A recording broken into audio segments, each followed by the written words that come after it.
So hello and welcome everyone.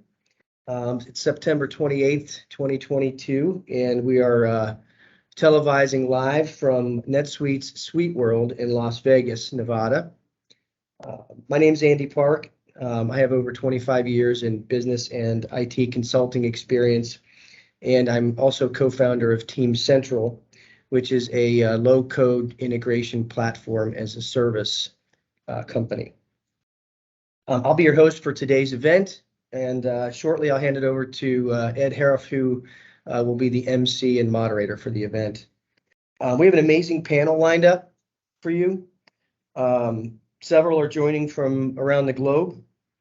These folks are experts in their field and also have unique perspectives to share on how technology and low code touches their lives in what they do every day. Without further ado, I will introduce Ed Harof, who's sitting next to me. He's president of Digital Cloud Solutions. He has an extensive background in how to apply technology to solve complex business problems. He's also a low-code evangelist. So I'll turn the mic over to you, Ed, and if you wouldn't mind, introducing yourself and kicking off. All right. Well, thank you guys very much. Yeah, my name's Edward Harof. I'm a New Yorker who's resided in Atlanta most of my life. Atlanta, big technology capital of the South, one of them. But involved, just blessed being in the technology space since '89 and working internationally. Right off the bat with a German and Manchester-based UK development group, and it's just has been what a tremendous experience of the evolution of the in our lifespan of technology, from the mainframes to the PCs to the cell phones to ERP affordable in the business community, and as you go through all of those things, that's what's kind of led me to the no-code trends. I've heard about it forever, and we heard about the cloud, a decade ago, 15 years ago. But it's come into its own. And the past year I've spent, working with companies and universities like gentlemen that I'll introduce you to in a minute. And just, what is it? And how is it? Because everybody's got that perception of well, it's been around a while and those kinds of things. And it's like, well, how does it apply today? And is it real, or is it philosophical? And so I jumped into that. And with my network, I've got thousands and thousands of contacts around the world that I've built relationships with, just because I love technology and I love helping companies, and I really appreciate TeamCentral putting this together and letting me reach out to all of you guys, and I can't thank you enough for being here. So enough about me. And so I'm going to go down the list here, and what I'd like you to do is introduce yourself and your company, or a little bit of your bio, and then touch on what does no code, low code mean to you in any capacity that you would like to highlight, whether it's something that you've actually implemented, done, seen, what have you.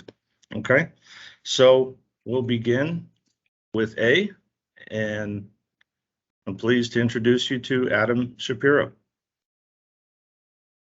Hi, good day everyone. Adam Shapiro from Autopilot Workflow Solutions. And 1 minute to brag, we've just finished the Microsoft Partner Awards, and we managed to win an amazing award for the new ISV Partner of the Year in South Africa. So yeah, really proud of that achievement. So Autopilot is a low-code workflow automation tool. We handle internal workflows within organizations, and then help organizations onboard new customers, new employees, and new vendors. And more recently, we've integrated into Teams, which has been an absolute winner for us and for our clients. We've had an interesting low-code journey. When we first started our business in 2014, We did our market research, and almost all the clients said, this is great, but we have to be able to build solutions ourselves. So we spent a year building our back end, and actually, to be honest, not that many of our clients use that back end, but it's still been a huge win for us in that we can use junior and mid-range developers to then develop solutions on our low-code base. So absolutely no regrets about joining the low-code revolution. And we're really excited to speak here today. Congratulations. Thank you, Adam. Good. And next, of course, I lost my list. Who's next on the list? Oh, we can go. Let's just. You were going to go alphabetical, or we have. Let's do Kevin. Going to go Kevin Corder maybe first. Hey everybody, Kevin Corder. Been with Centric Consulting for 10 years now, and been in the ERP space where I've seen a big evolution and big push to get to the cloud. And it is an area too where they're starting to leverage these concepts of no or low code by building a lot of the tools that developers, kind of the technical developers would leverage to, whether it's reporting or moving data around.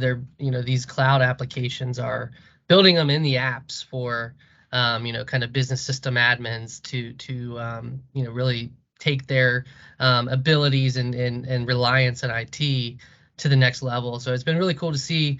We're a NetSuite Alliance partner, so here in Vegas, meeting new folks and talking about all the great things we do here at Centric, and super excited about this crew here. Some amazing people, so I'm excited for everybody to hear everybody's story. Thank you, Kevin. All right, back on track. Ajay. Hi, my name is Ajay Sharma. I work for the UC Health in Cincinnati. I'm an IT project administrator. I'm coming to you from the great state of Ohio.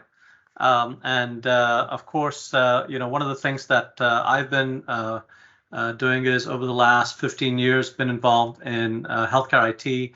I'm also a past president of the Central Southern Ohio HIMSS, and I've been on their board for over a decade now. But I've been in IT consulting for also about 25 years.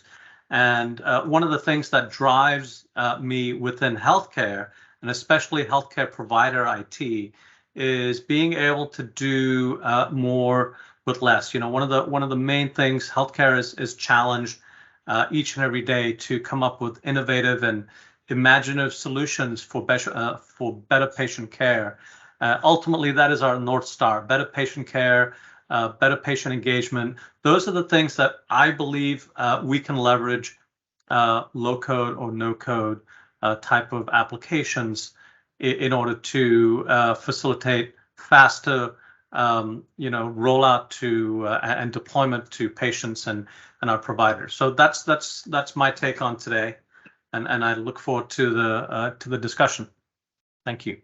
Thank you, Ajay. And I'm going to say your whole name because I really worked hard at it. Kevin Kursa Devecioglu. Yes, perfect. Yes, thank you so much. Appreciate You're welcome. it. Okay, great. Thank you. Well, thanks for having me. First of all, it's very exciting to be in this panel of experts in low-code technology. And thanks for TeamCentral for organizing this and putting this together. Much appreciated. My name is Kevin Deveci, and I'm with Bimser International. Bimser International is based in New York, and we are a global enterprise software publisher. So we are active nationally and internationally, and we have been in low-code software publishing since 1990. So we've been in this field for a long time. We have two different platforms that we offer for different business requirements. And with the low-code technology, our experience goes. We have multi-industry experience. We have clients in many different industries, as well as multicultural, because we are active nationally as well as internationally. We have clients on pretty much almost every single continent. So that's a great experience that we have, and that's a journey, as some of our colleagues introduced earlier. And it's exciting to be here. For the low code, not only we actually develop the technology and promote it nationally and internationally, we also work very close with academia. We have an internship program that we teach university students how to use low code technology in their career. So that's something that also we believe in. We believe in the future workforce, and we like to also support them via this internship program. And there are many different things that we'll talk about today from different angles in terms of industries and low code practices. I'm looking forward to further this conversation. Thank you very much. Thank you, Kevin. Lance, Kerwin. Hello, how are you doing? Thank you for having me. My name's Lance Kerwin. I'm at Florida State University in the College of Business. Yes, this exciting season. The football team's doing well. Looking forward to our game against Wake Forest this weekend.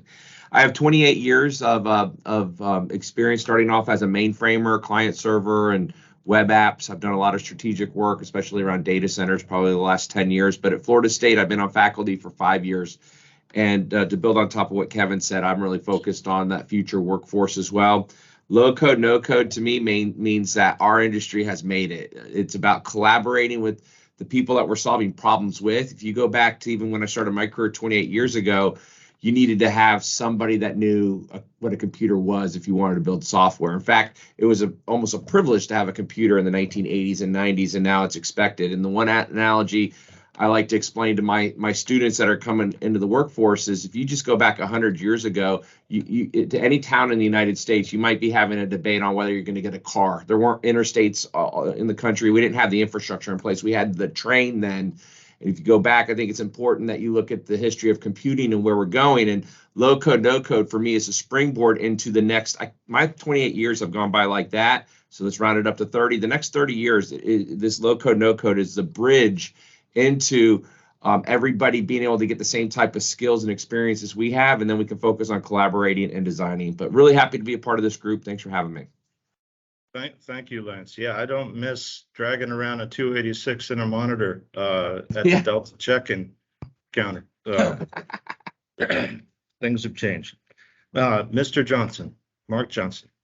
How is everybody? I want to thank everybody for being on this as well. I want to thank Andy and Ed for putting this together. And I think it's just a fun event to get and kind of talk about some of these topics. But my name is Marc Johnson. I'm the CEO and co-founder of TeamCentral. TeamCentral's first product is which we call the Central Integration Platform that Andy mentioned. It's a low code, no code automation product. It's really kind of focused on data integration, data management, and really helping organizations scale their operations by, taking all the information that's needed across business process and synchronizing, connecting. The reason that this topic is of interest to me, my background, 20 plus years is more on the pro developer side. Started in industry and financial services, moved into consulting work and product work, and I fought against these tools. I felt like they were tools that kind of hindered me more than helped me. But the reality of it is, with the amount of digital transformation that's happening today, there's just not enough builders in the world. And so, to me, the reason that I was, the inspiration for building this company, or at least part of it, is, how do we create more builders? How do we make the builders that exist today more efficient and focused and on key differentiators? And so that's really why kind of being a part of the low code, no code world is something that I'm proud and excited to do. Thank you, Marc. Michael McCullough, Amtrak, which we thank you for keeping the rails going. So we do what we can. Thank you. So hello, everybody. Michael McCullough here. It is an absolute honor and privilege to be a part of this panel discussion. Unlike most everybody else that's here, I am not a developer or computer guy. My background was actually I was in a previous life. I was in the military, and then once I got out and became normal, I got into the organizational development and improvement arena. So with that came a lot of process mapping, process improvement, Lean Six Sigma. And the one thing that I always noticed was, it's like if we could just, in trying to hash out or improve this process, if we only had this one tool or this one thing that would just get us over the edge. And up until about 10 years ago, you know, the citizen development wasn't as available as it's starting to become. So the way that I kind of look at citizen development and how we've used it at Amtrak is it's much more than building a neat app. You know, if you have a bad process, but you build an app to support it, you have a very efficient way of doing something poorly. For us, it's about connecting the dots, building relationships, improving our processes, all at the same time of building these really neat tools to support our business process. I have focused probably for the last 5 years on the governance side of it. So training programs, serving as an advocate for not only the developers, but the organization itself. And then, of course, helping to build credentialing and kind of the software agnostic approach to implementing citizen development. So super excited to be here and share what I know. And thank you. Yeah, well, thank you. And definitely the governance is a key component to our topics today. So, Ryan Rybolt. Thanks for having me. Yeah, Ryan Rybolt. I'm the CEO of and co-founder of a company called Payload. We operate in the fintech space, and I've been in fintech for 20 years, and we've seen significant disruption and evolution of payments, and you guys experience it every single day. And a lot of that, transformation from just having, something, reading cards on a desk to fully embedded payments. A lot of it was led by key, fintech leaders like Stripe and Square. And yet you see this digital innovation and digitization take place when it comes to document workflow. And a lot of these financial platforms, that run these business platforms, they still have very archaic payment workflows. And so we set out on a journey 3 years ago to build a developer-centric, low code, no code toolkit to allow platforms to fully automate payment without all payments, not just on the card rails, but completely eliminate checks and wires and in a fully embedded with minimal PCI scope. And so I'm pleased to be here, kind of coming from a different angle where we've tried to build, this set of technology stack that enables low code and no code integrators to just fully embed payments and automate workflows. So I'm pleased to be here. Thank you, Ryan. Thank you. And our last participant, Mr. Tom Dalfonzo. Hi, Sir? Edward. Yeah, I'm Tom Hi. Dalfonzo. I'm an agricultural systems engineer. I work in the area of food production all my career, primarily in animal production, so chickens and pigs and cows and fish. My company, Agmine, gathers data in animal production facilities and in animal feed mills, and we apply products and know-how to improve the health and nutrition and well-being of the animals. I've used technology and integrated technology in agribusiness for a long time, and recently developed an app for human health and nutrition, helping people choose foods based on their nutritional requirements, their preferences, their health goals, and was really the light bulb went off with the no code, low code approach. So I'm a new user, very excited about it, and very excited to be on this panel. Thank you. Well, thank you, and thank you guys for doing that.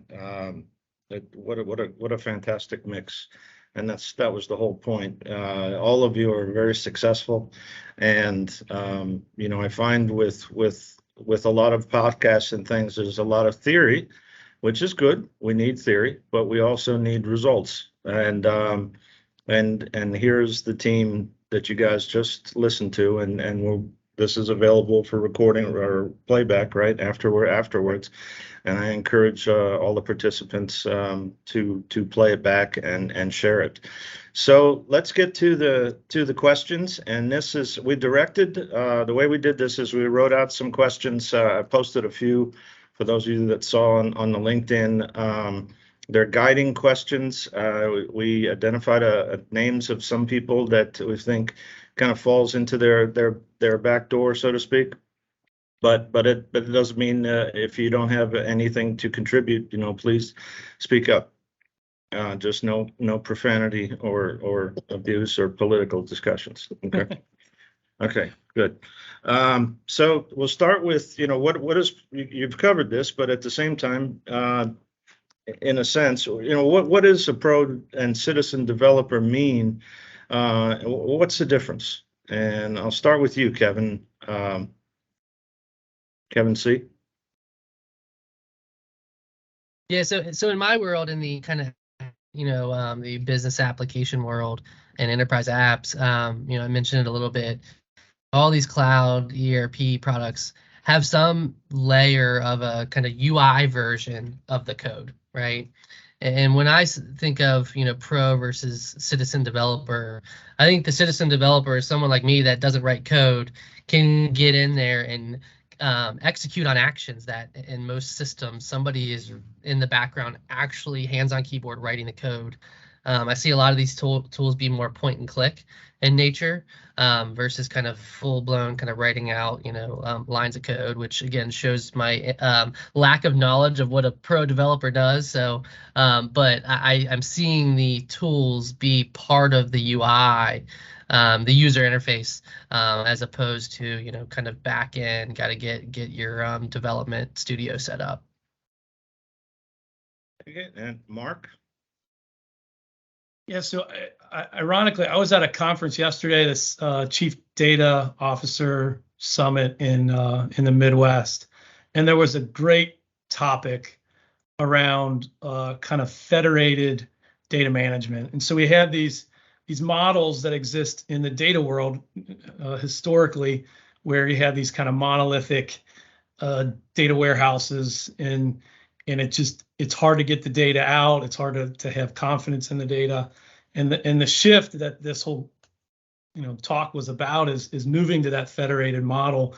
What was cool about it to me is to see that within that model where each business line or part of the business has both pro developers as well as citizen developers kind of embedded within it, and allowing that process to kind of make data exchange within the organization and the ability to kind of scale new products and services faster than some of the traditional approaches. So that really kind of was a light bulb for me. But to me the maybe the difference or the way in which I think about pro and citizen developer, what was also really interesting about that talk is it really had nothing to do with tools, or it was all about process and change management in order to kind of move to that. So it's pretty interesting.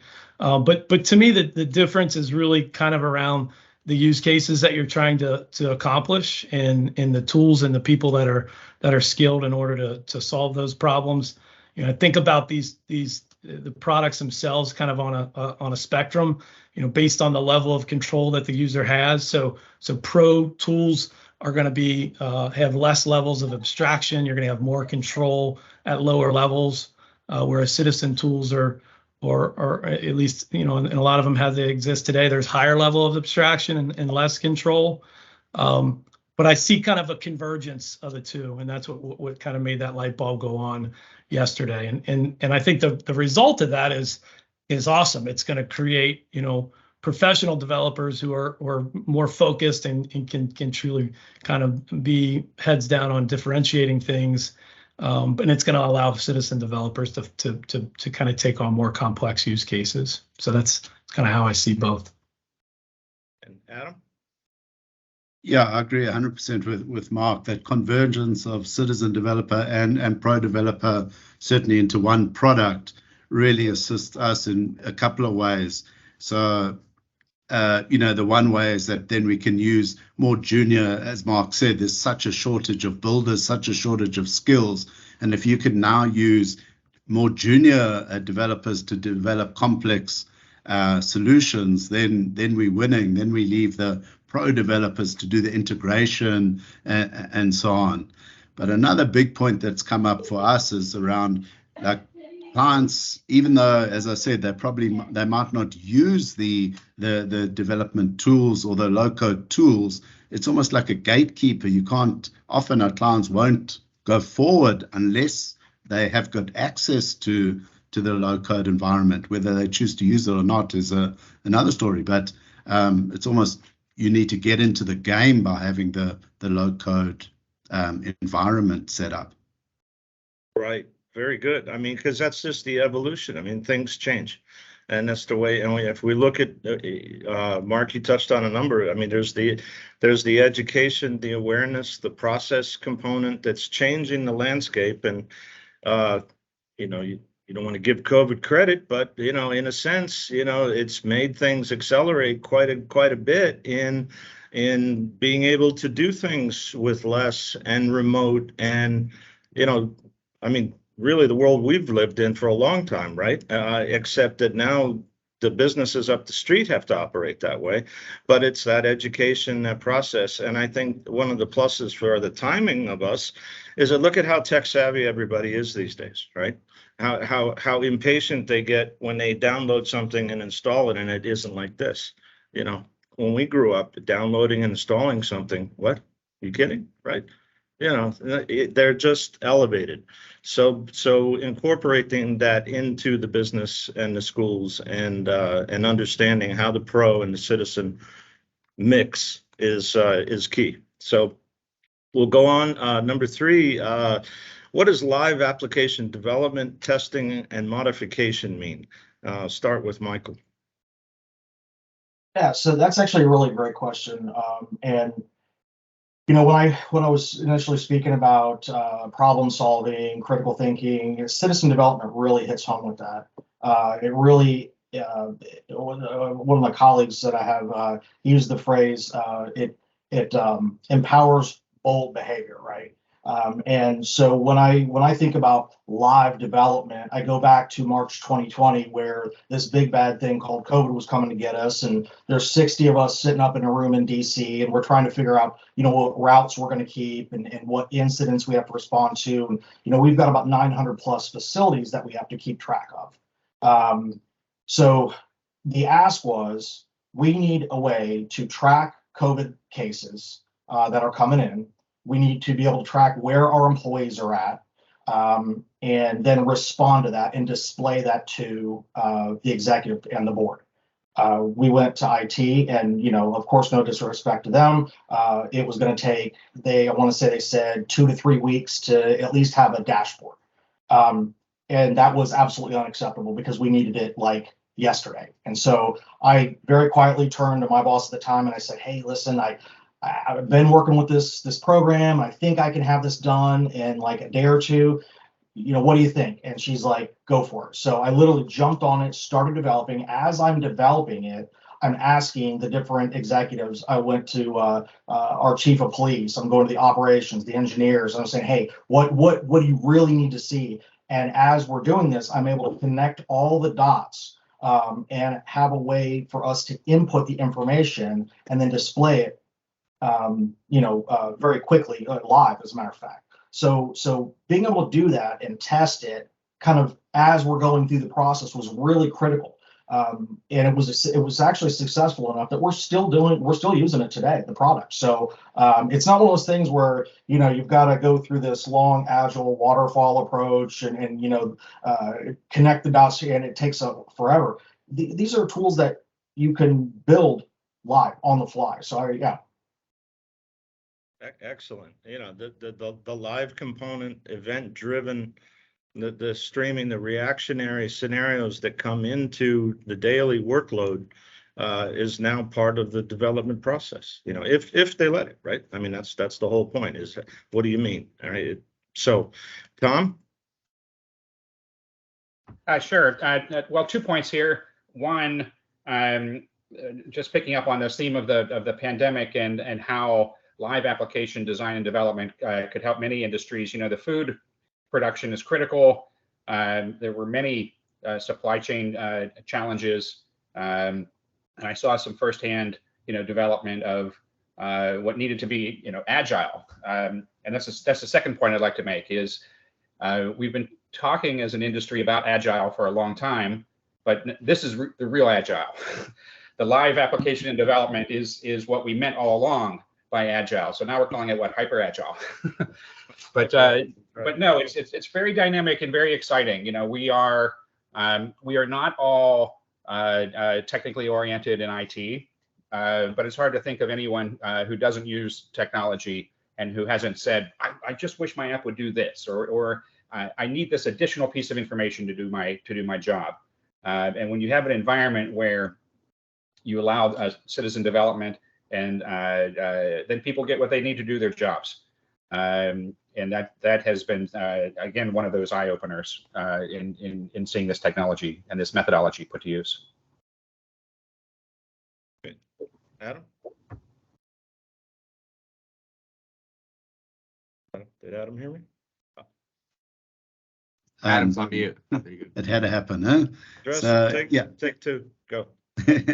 So we've got a test environment, so we build directly into a test environment in the live environment, so we don't wireframe or anything.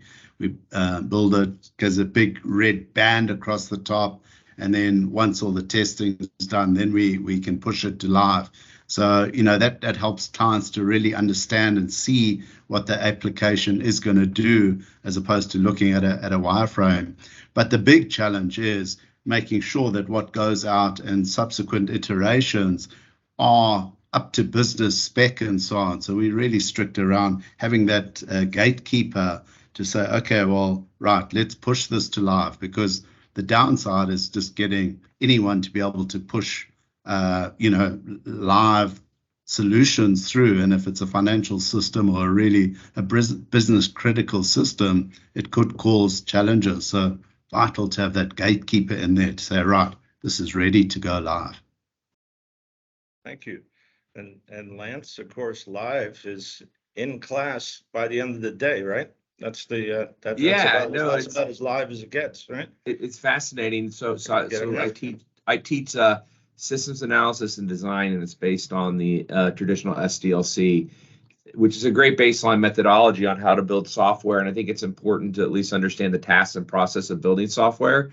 But, you know, just to kind of summarize, we've gone from SDLC to, the 70s and 80s to object-oriented computing, which led into the client server tech in the 90s. And then agile, like Tom said, hyper agile and extreme programming. And now we have no code, low code in live. And we spent a lot of time teaching professionals how to capture the business need, how to document it as a requirement. You had the functional, non-functional. It was complex. Our process is complex. Like I just want my car to work. I don't want to understand the engine. I just don't. I want it to be an awesome car. So now we're at a point to where now we can really have conversation around design. Everyone's a designer, regardless of their background. People design things in general. And that's what the live application does for us, is it gets us right to the design. I think it allows us to accelerate our go-to-market and identify and generate value. Instead of saying, here's the business need, here's the requirement to achieve that need, I think now we can sit with our business constituents and say, what is the value of even creating this? And we all have the experiences of building systems, and the IT person has all these functions in there. And it's like, I don't need those, but I need this. Well, we can talk about this now in a live environment, and then the testing and modification, it's happening in real time. So to your point, Ed, we're talking about 8 hours. The last thing I'll say is when I got my master's in MIS in 2006, heard a lecture that back in 2006, the Google model was like, you'd get a requirement at the water cooler and be expected to have it in production by the end of the day. I think it's by lunch, by the evening. I think it's even faster than that now. And low code, no code gets us there. Excellent. So let's go to number 4. No code, low code. It's been around for years. What's changed? What's that's causing its development and implementation to accelerate? We've heard a lot of points already, but expand on it any way you feel. I got Michael. Sure. It's funny. I think we've been in this mentality of for ages, we know that we've needed to improve our business models, how we react to the evolution of business and the speed in which it's evolving. The fact that we've been been at work in person for a long time, I think it's really stifled that change because that's what we're comfortable with. You know, we do paper-based forms and the handshakes. And if I'm reluctant to do this, but if I give COVID credit for anything, I'd like to say that it pushed the way that we do business up 5 years, and it's really made us take a step back and go, okay, business operates so quickly. We are a hybrid workforce now. We have to have the essential tools to go out and do our job. So, you know, it's you either evolve or you die as a business. And I think citizen development has really found its niche, its place in our current work environment.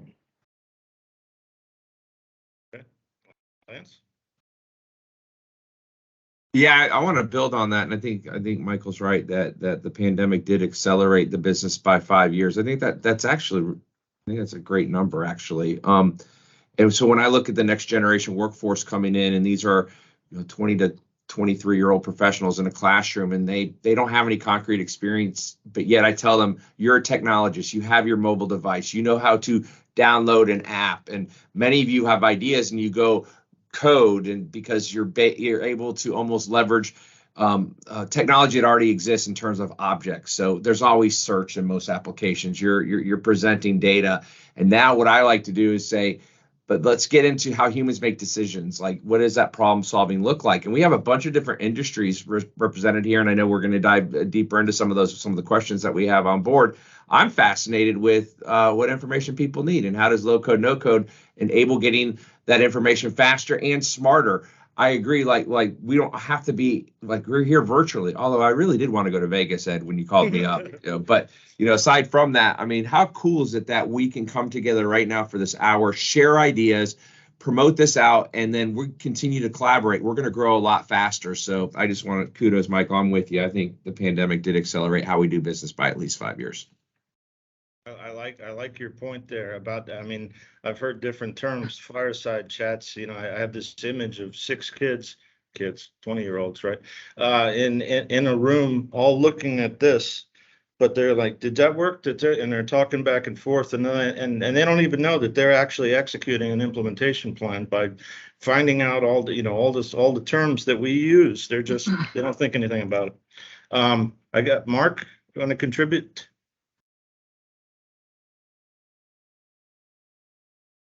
Take two. So in the space that we play, which is in the data world, it's almost become necessity, right? So we live in this world where everything's dependent on data.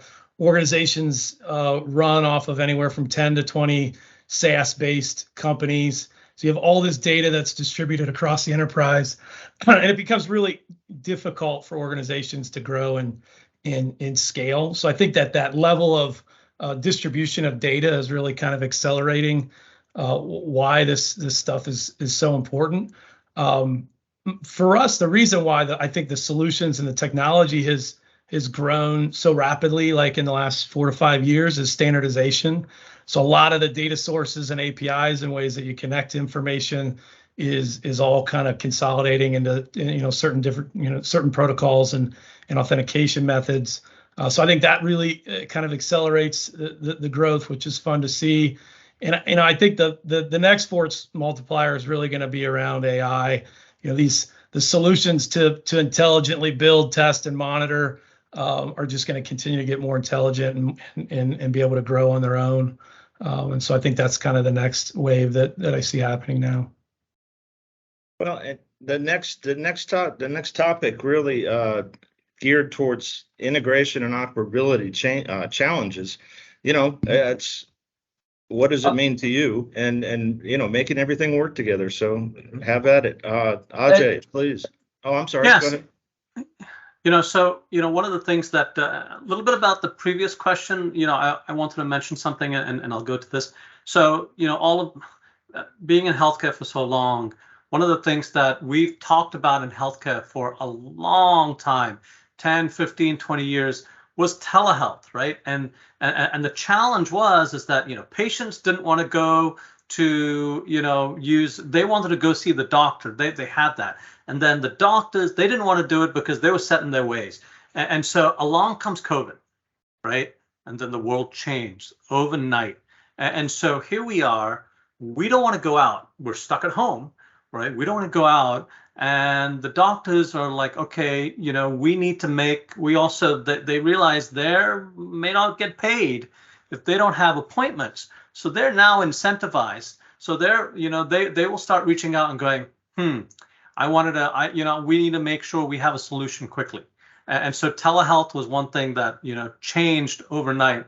I mean, telehealth went 10, 15 years into the future, for all of us in healthcare. So healthcare IT really, went to the future. One of the things that, again, a low-code solution that we tried out, throughout the initial months of the pandemic, one of the things that we saw was we needed to make sure we're trying to save PPE, and physicians going into ICUs, they would have to then come out, they'd have to change, they have to put on new PPE, et cetera, and then have to go on. So one way to be able to do that, we started developing a low-code virtual rounding solution, and that was a big change, and we did that literally overnight, and that was something that really had a practical solution to something, and it was, I have never seen Agile work the way it is in healthcare than it happened. I mean, everybody in the organization, whether it was mine or anybody else's, was working, long days and short nights, and because this, all said and done, people, sad to say, they were dying through telehealth, and their families got to, so there was a huge empathetic situation happening there, right? And families saw their family members breathe their last through telehealth. So low code, real solutions. The challenges that healthcare has in terms of integration, a lot of these point solutions, these smaller organizations, they feel that integration with the EMR is a huge lift for them. And so I remember one particular vendor said, well, it's on our roadmap. We can probably think about it over the next 2 years. And I'm thinking, that's an opportunity for a low code solution, and so that is something definitely that, we have seen in real life. One of the things that, challenges for us is a lot of times we'll have vendors that, their presentation doesn't match the reality that we sometimes see. I see some of you nodding your head. You've gone through that before, right? And so that's the challenge, because we're trying to, when we finally get the solution, maybe somebody in operations has worked on it, we realize there's more work for us than met the eye. And so, I mean, typically those challenges that you see every day, HL7 is used in medical coding for sending messages from point A to point B for all your your patient information. So anytime you log into your phone app, you see that, and you're interacting with your physician. That's a lot of that is done through the HL7 code. So I mean, those are the things that I think low code and no code can really make a difference and move healthcare by leaps and bounds. Just like that, just like the initial days of the pandemic, that taught us how to be agile and had everybody together.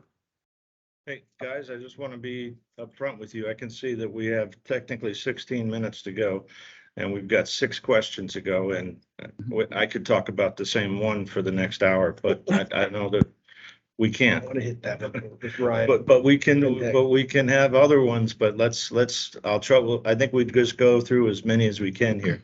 So Ryan, can you add to what Ajay was talking about?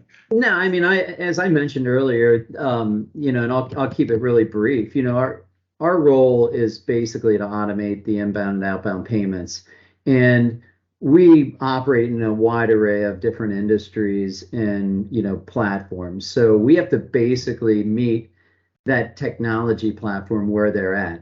And so whether it is no code all the way through fully embedded technology. And so what, you know, kind of going off what we talked about earlier, you know, the pandemic has also opened up brand new industries that really never experienced like the whole payment digitization evolution, you know, and they're experiencing right now. So it's really challenged our team of engineers to create these intuitive, you know, lightweight integration toolkits to allow, you know, that full automation in a low to no code environment. And so, you know, platform and, you know, interoperability challenges, we're introduced with that each day. And I think it's exciting because it continues to force us to really lean in and, you know, and innovate our own platform.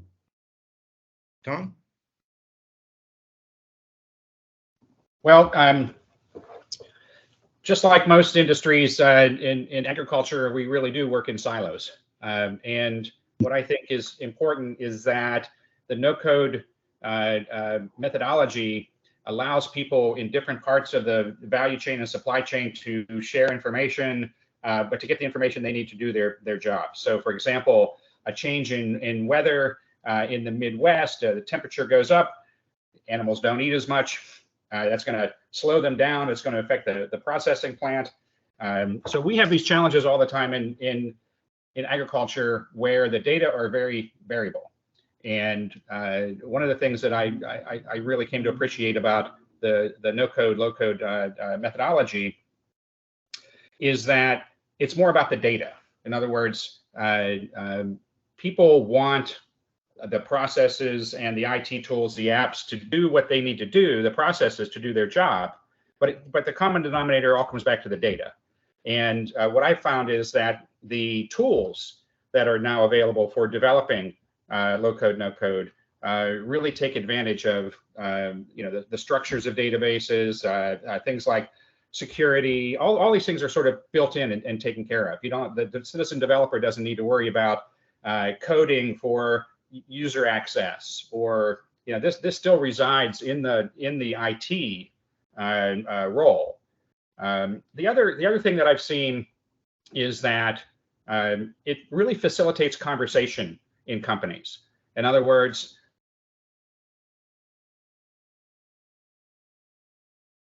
we're creating a culture, an environment where people are sharing the information they need to do their jobs and getting the things they need faster. This changes the culture in companies where the old way of doing things is to go through a long process before you get the changes to the software that you need. So I don't think it's necessarily any different in agriculture, but I do think we have some unique challenges in our industry. Edward? Go ahead. Yeah, hi. Yeah, just an add-on to previous ideas and comments. So we work with many different industries. So one of the expertise that we have is actually about compliance. So in addition to those industries that we talk about, we also you know, seen different examples in automotive, defense, food and beverage, energy. These are heavily regulated industries when we think about it. And compliance is actually changing. So change is part of the business process that we've been talking about. And that is one of the advantages actually of the low code in terms of compliance as well. It is because compliance may change for food and beverage, it may change for pharmaceutical, it may change for automotive. And these change reflects on the business processes. And any business process, in simple terms, consists of forms and the flows, right? The form is where we put together the data, and flow is how to get the job done, the step that we need to take. We basically digitize and automate that process. So now, just like you know, mentioned earlier, any quality manager or compliance manager right now just simply roll up their sleeves, you know, and with the drag and drop environment, they can put together those forms. If the form already exists, they can actually reflect those changes based on the compliance requirements on the form, and then the flow as well. So that's another thing. So you know, there is no IT support needed. There is no, you know, big software project needed. Just, you know, what needs to be done. Roll up your sleeves and then, you know, put your hands on the system and drag and drop, basically. No code needed. So that's that is actually a revolution if you think about it. And what low code actually provides is actually that freedom. Actually sets professionals free in terms of putting things together for business process digitization and automation. And it is also a great advantage for leaders of our times when we think about it. Because just briefly, I'll just mention, because of COVID, things change a lot. We talk about remote work, hybrid work, as well as the shortage in workforce. So now we need to focus on things that's really important for the company, and we need to automate as much as possible. This automation actually, literally, we can put these things on the low-code environment that we see in compliance. Managers do it, quality control associates do it. They are not engineers, basically. They are just putting their hands on the system, and they make it happen.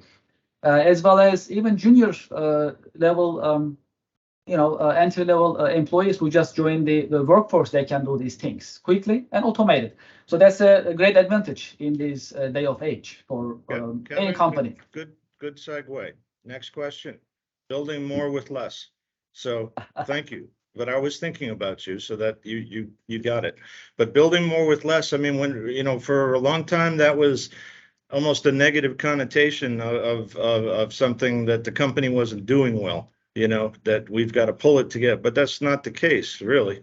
It's being more efficient and using and being aware of everything that we're talking about today. So, well, how does a company reconcile between building with less and maintaining control of all these system changes that we just outlined? I got Michael. I'm sorry. Is it Michael? Ajay, sorry, my bad. Ajay? No problem. No, in this really, having not had too much in terms of in healthcare with low code, no code, we have a very stringent change management process. That's especially, we just heard about compliance. Just like finance and some others, we have very stringent, being able to know what changes there are. So we have that regular change management. But with anything that we work with, we would want to make sure that this is a question we'll ask of all our vendors, and I'm pretty sure that my fellow healthcare providers will say the same thing, is we'd want to make sure we have things like audit logs and what was done, in any application or any software, et cetera, that we use. Those are the things that will be important, especially, in terms of maintaining control of system changes. At least that's the input that I would have on that. Okay, Michael. So I like the thought of building more with less, but I kind of want to approach it in a different light.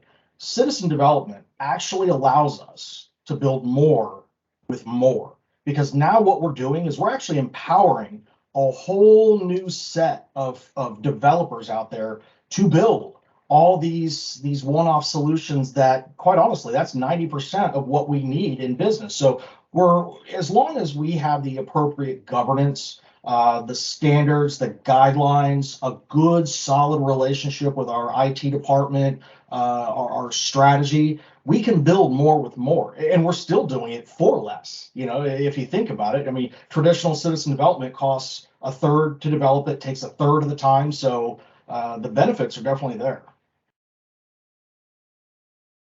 I think with 6 minutes left here, let's move to the next one: financial benefits to a company that uses no code, low code.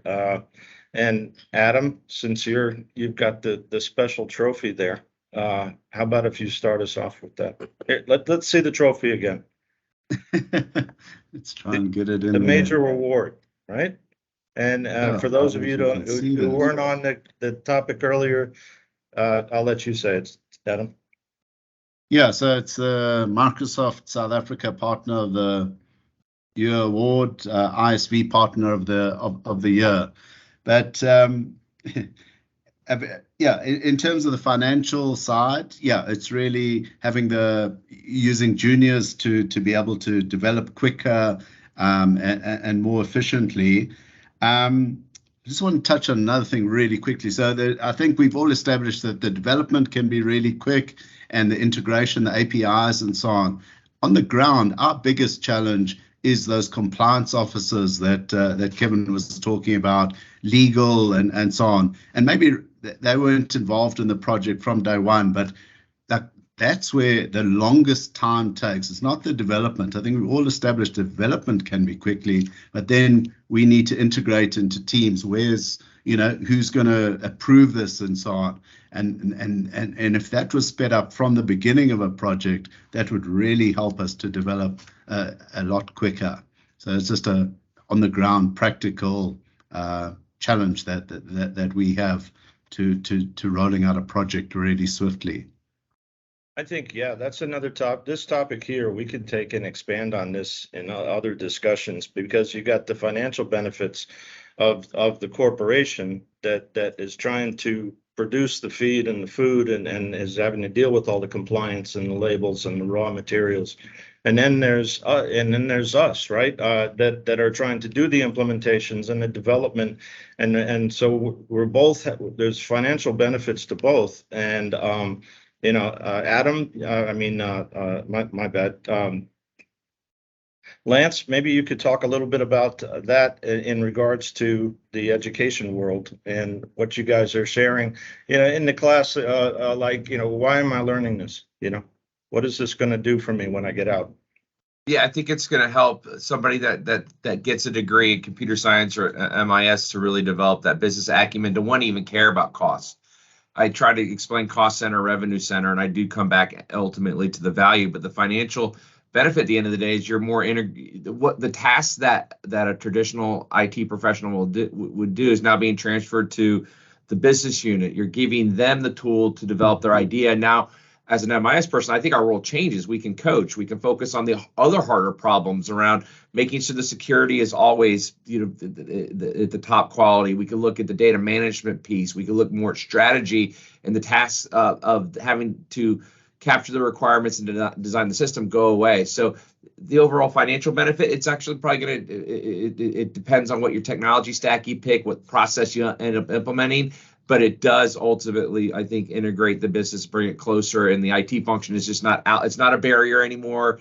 It's something that people, I think, will soon appreciate even more because they are now doing some of those tasks. I think someone even said earlier, everyone's almost a technologist in this day and age. Actually, it was you, Edward. You were talking about how this generation coming up, just the way they think already. They've had these tools their entire life, so it's already really intuitive to them. Marc? I think you would be a great asset to this question here. Yeah, I mean, for us, it's pretty simple. I think the way in which we look at it. So I'll be pretty brief on this one. It's really speed to market. So there's the ways in which you can do things that I used the term abstraction before. The more of the details that you can kind of peck away and make commoditized, you can bring new products and solutions to market much faster. That's really the value that I see. There's other ancillary value that comes from that and time savings and things like that, but that's speed to market is to me critical. If I could just add really, I know we're at time, but just really quickly, I wanted to add. So for the folks that are actually looking for hard numbers, so I looked at, we built 4 apps to support the project managers across the enterprise. They've been used for about 4 years now. They've got an audience, end users, about 1,300 folks. It cost roughly $386,000 in development time salary to build the apps. We've returned 1.2 million personnel hours back to the company, and in process and time savings, it's been about $57 million. So I think, as pioneers, as strategists, we have to express that to our senior level folks, because again, they want to see those ones and zeros. I'm absolutely in agreement that the unmeasurable benefits are just enormous, but that's what we've been able to do as far as numbers. Yeah, that was impressive when we talked. Of course, that was for 2 or 3 hours. So. Edward, can I just give an example in terms of financial benefits? Let me, in case we lose people, I just want to say that the questions that are here, I'm gonna read those out and then make it available to people for them to interact with us, and I'll shoot those out to you guys, and maybe we can continue our discussions remotely and texting. But yes, go ahead. Sorry, Kevin. Yeah, no problem. Thank you very much. So, well, when we talk about business process management, let's be a little bit specific, right? So it depends on what we are talking about. Some things actually we can really measure the return on investment in terms of low-code pretty straightforward. So it depends on what we do. So one of our expertise is, for example, asset and maintenance management, right? So maintenance means any asset that you have. In IT world, you have servers, you have equipment. In a maintenance, in a manufacturing environment, you have machinery, equipment. If you have fleet, you have fleet of trucks, cars, for example. You need to maintain them. And if you don't use technology, basically you keep spending and you keep maintaining, it's hard to keep track, right?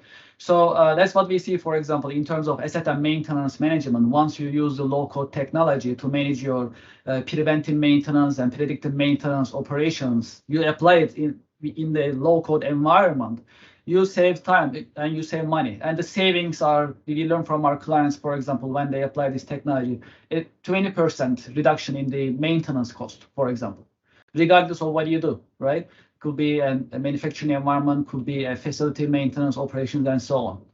In a manufacturing environment, one of the nightmares is actually unplanned breakdown. You promise to deliver the good, you need to make the production, and you cannot stop. It's got to keep going. And if you need to stop, it needs to be planned, right? So many manufacturers that we see, by utilizing the low-code technology, by using the technology to manage their asset, preventive and predictive maintenance operations, they reduce unplanned breakdown 80 to 90%. These are big numbers, and these are big savings if you think about it. And these are, hard numbers that we learn in the marketplace. So it depends on what we apply. And when we think about maintenance, the numbers are pretty obvious in terms of the savings and the calculations. Very nice. Excellent. Thank you. Hard numbers, and show me a spreadsheet that doesn't have a mistake. Yeah, right? Show me the money, right? At the end of the day. That's what it does. Well, great. Yeah. So thank you guys very much for participating and coming and bringing this together so quickly. Response has been great. I know I've kept you guys on top of just the views that we've had have been 5,000 people around the world. I mean, just insane, and just such a great topic based on who's in front of you and what part of the business, whether they're in the business sector or the IT. And I think we're going to have a great year coming up. So, thank you again for taking the time out of your day, and congratulations, Adam, and Ryan. Thank you, everybody. Yep. And again, I'll send these out. Any parting, that's not a good word to use. Party as a party. Well, I just wanted to thank everyone as well. And EJ, thanks for helping me pull this together. I really appreciate it. We'll send the video out, after we do some editing, kind of carve it up a little bit, but we'll send the entire video out as well. But really appreciate everyone's time and your expertise. Thank you very much. Thanks, everyone. See you. Thank you. Bye.